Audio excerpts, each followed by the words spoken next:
Bab 2 Bagian 2 Rombongan 50 pria berlari kencang melintasi dataran berumput di atas kuda mereka. Setiap orang di perusahaan itu dibangun secara atletis. Salah satu dari mereka sangat menarik perhatian. Tidak ada kata yang lebih baik untuk menggambarkannya selain cocok. Otot-ototnya menonjol meskipun dia mengenakan pelindung dada. Usianya sekitar 30 tahun, dan wajahnya kecoklatan karena sinar matahari yang panjang dan keriput. Rambut hitamnya rapi dan terpangkas. Dan mata gelapnya memiliki pandangan tajam tentang mereka. Pria yang naik di sisinya berkata, "Prajurit Kapten, kita hampir berada di desa pertama di rute patroli kita." "Ah, ya, Wakil Kapten." Gazev Stronov, kapten prajurit terkenal dari kerajaan Reestis, tidak melihat desa. Dia menenangkan jantungnya yang berdetak kencang dan mempertahankan kecepatan kudanya. Meskipun dia menjaga kecepatan kuda di jalur yang seharusnya tidak terlalu melelahkan, mereka bergegas ke sini dari ibu kota kerajaan, dan kelelahan mulai menumpuk di dalam tubuh Gazev. Pastinya setidaknya sama buruknya bagi kudanya, itulah sebabnya dia berusaha untuk tidak membebani kuda itu. "Kuharap mereka baik-baik saja," kata Wakil Kapten. Ada arus kegelisahan mengalir di bawah kata-kata itu, dan Gazev merasakan hal yang sama. Raja telah memerintahkan Gazev dan anak buahnya, ksatria kekaisaran telah ditemukan di perbatasan.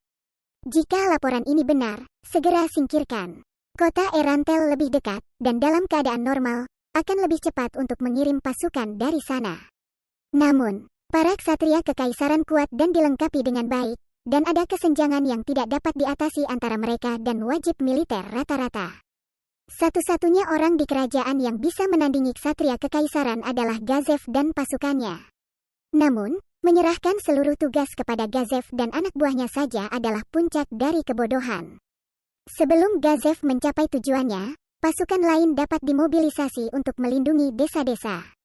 Meskipun mereka tidak bisa menang, mereka setidaknya bisa menahan mereka. Ada banyak metode lain yang bisa mereka gunakan. Namun, mereka tidak menggunakan satu pun dari mereka. Tidak, mereka tidak bisa. Gazev, yang tahu alasannya, dipenuhi dengan kegelisahan. Dia mencengkeram erat tali kekang dan berusaha untuk tidak menariknya. Meski begitu, sulit untuk menekan pikiran yang terbakar di hatinya. "Prajurit Kapten, hanya meminta kita melakukan pencarian itu tidak ada gunanya. Tidak bisakah kita membawa semua orang dari band prajurit dan meminta mereka membantu kita? Kami juga bisa menyewa petualang dari Erantel untuk membantu kami. Mengapa kau melakukan ini?" Petik 2. Cukup, Wakil Kapten. Segalanya menjadi buruk jika seseorang mendengar bahwa para ksatria kekaisaran sedang berkeliaran di wilayah kerajaan. "Prajurit Kapten, tidak ada orang di sini. Anda tidak harus berdiri pada upacara, tetapi saya harap Anda bisa mengatakan yang sebenarnya," kata Wakil Kapten sambil tersenyum. Kemudian, dia melanjutkan, "Apakah itu para bangsawan itu?" Gazev tidak membalas kata-kata menghina itu, karena memang itulah masalahnya. Para bangsawan terkutuk itu memperlakukan kehidupan manusia seperti potongan-potongan dalam perebutan kekuasaan mereka. Dan di atas itu, karena ini adalah domain raja, mereka dapat menggunakan masalah apapun di sini untuk menembaki raja. Petik 2. Tidak semua bangsawan berpikiran seperti itu. Dan mungkin kau benar, Kapten Prajurit. Dan ada beberapa bangsawan yang memikirkan orang-orang. Misalnya, Putri Emas. Tapi selain dia, praktis tidak ada orang lain, jika saja kerajaan diperintah oleh seorang diktator. Tidak bisakah kita mengabaikan para bangsawan sialan itu dan bekerja untuk kebaikan rakyat?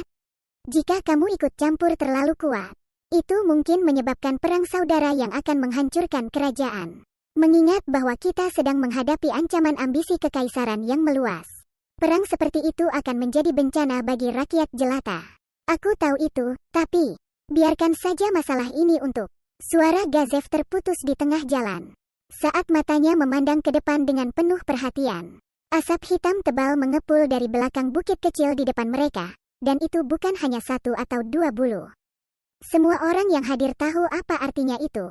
Gazev tidak bisa membantu tetapi mengklik lidahnya, dan dia meremas kakinya di sekitar sisi kudanya.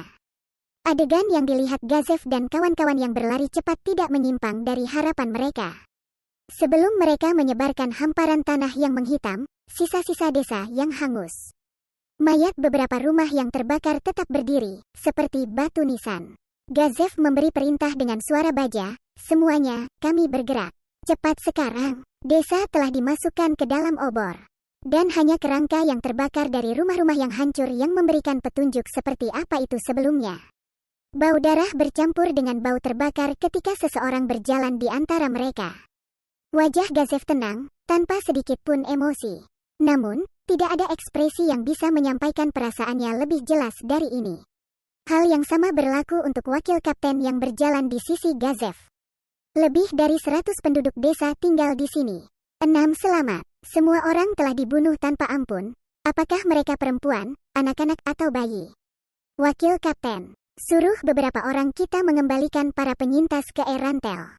Tapi tunggu, kamu benar, ini risiko besar. Meski begitu, kita tidak bisa mengabaikan mereka begitu saja. Erantel secara langsung dikelola oleh raja, dan melindungi desa-desa di sekitarnya adalah tugas raja. Meninggalkan para penyintas di sini akan menyebabkan banyak masalah baginya. Orang bisa membayangkan bagaimana fraksi mulia, yang menentang raja, akan memanfaatkan kesempatan itu untuk membuat masalah baginya. Lebih penting, tolong pertimbangkan kembali. Banyak yang selamat menyaksikan ksatria kekaisaran. Kita dapat menganggap itu sebagai telah memenuhi bagian pertama dari perintah raja. Saya merasa kita harus mundur sekarang dan melakukan persiapan yang cukup di Erantel sebelum melakukan bagian selanjutnya. Tidak, prajurit kapten, Anda harus tahu sekarang bahwa ini adalah jebakan. Waktu serangan itu terlalu dekat dengan kedatangan kami di Erantel menjadi apapun kecuali kebetulan. Tindakan kejam mereka hanya dilakukan setelah kami tiba, dan alasan mengapa mereka tidak membunuh semua orang adalah untuk menggunakannya sebagai umpan untuk perangkap. Para penyintas tidak menghindari ksatria. Sebaliknya, musuh belum menghabisi mereka. Mungkin ini merupakan komplotan untuk membagi kekuatan Gazef dengan membuatnya memisahkan pasukannya untuk melindungi para penyintas. Prajurit kapten, apakah kamu bermaksud untuk terus melakukannya? Tahu betul bahwa ada jebakan? Memang. Kapten prajurit, apa kamu serius tentang itu? Memang, Anda kuat, dan Anda bisa dengan mudah mengalahkan 100 ksatria. Namun, kekaisaran memiliki orang tua itu. Bahkan Anda akan berada dalam bahaya besar terhadapnya. Ada juga kemungkinan bahwa Anda mungkin kalah melawan Four Knights yang terkenal di kekaisaran. Tidak memiliki perlengkapan lengkap seperti Anda. Karena itu, saya mohon Anda untuk mundur.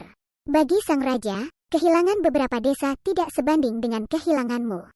Gazef hanya bisa mendengarkan dengan tenang ketika wakil kaptennya semakin gugup.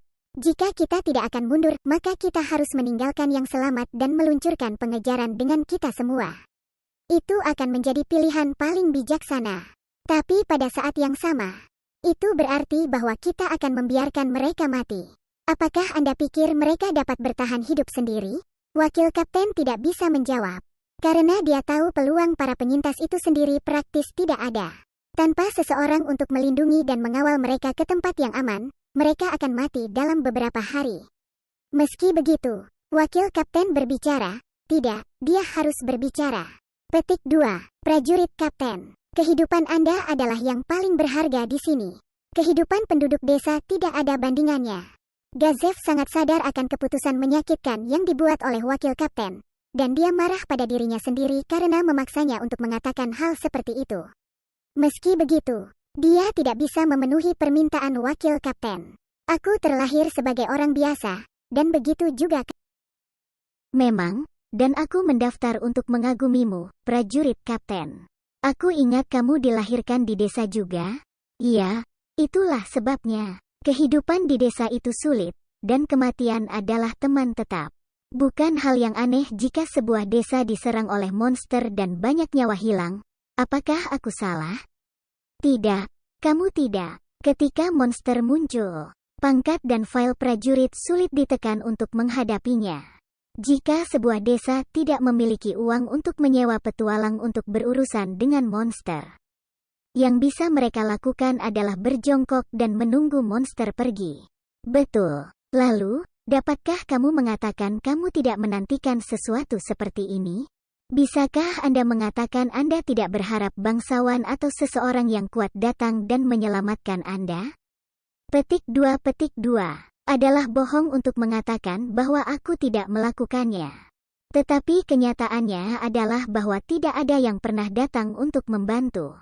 Paling tidak, penguasa tanah tempat desaku tidak membayar petualang untuk membantu kami. Karena memang begitu, kenapa kita tidak membuktikan bahwa kita tidak menyukainya? Ayo, mari kita selamatkan orang-orang ini. Wakil kapten memikirkan pengalamannya sendiri dan tidak bisa mengatakan apapun sebagai tanggapan. Wakil kapten, mari tunjukkan pada penduduk desa seperti apa pahlawan yang rela terjun ke dalam bahaya untuk menyelamatkan orang lain. Mari kita tunjukkan pada mereka bagaimana yang kuat akan menyelamatkan yang lemah. Mata Gazef bertemu dengan wakil kapten, dan emosi yang tak terhitung jumlahnya masuk di antara mereka. Suaranya agak lelah tetapi bersyukur. Wakil kapten menjawab, "Kalau begitu izinkan aku untuk memimpin para pria. Ada banyak yang bisa menggantikanku, tetapi tidak ada yang bisa menggantikanmu."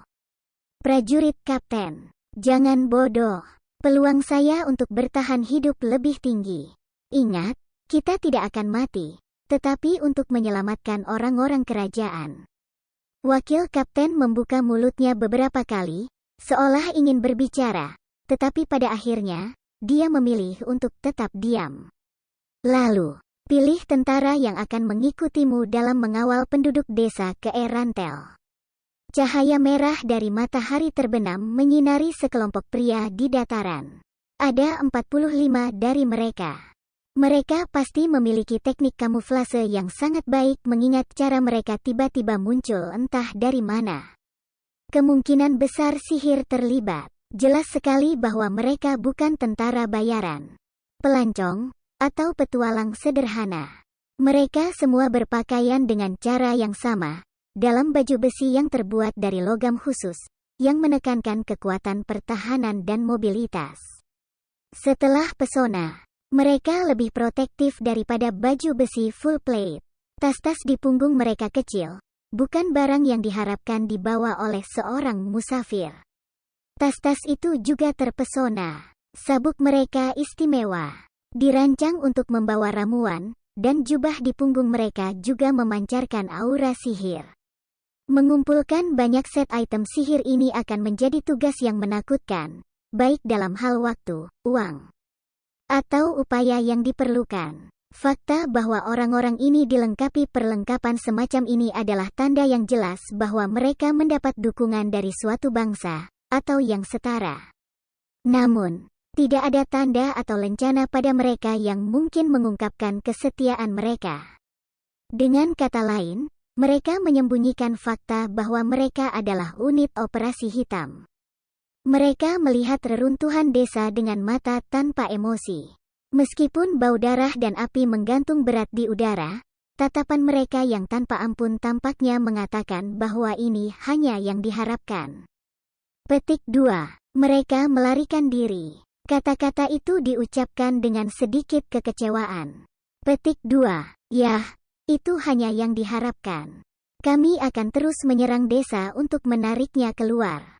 Binatang itu harus dipancing ke dalam perangkap. Pria yang berbicara itu menatap tajam ke arah tempat perusahaan Gazef mengendarai. Tunjukkan desa yang akan kita gunakan selanjutnya sebagai umpan.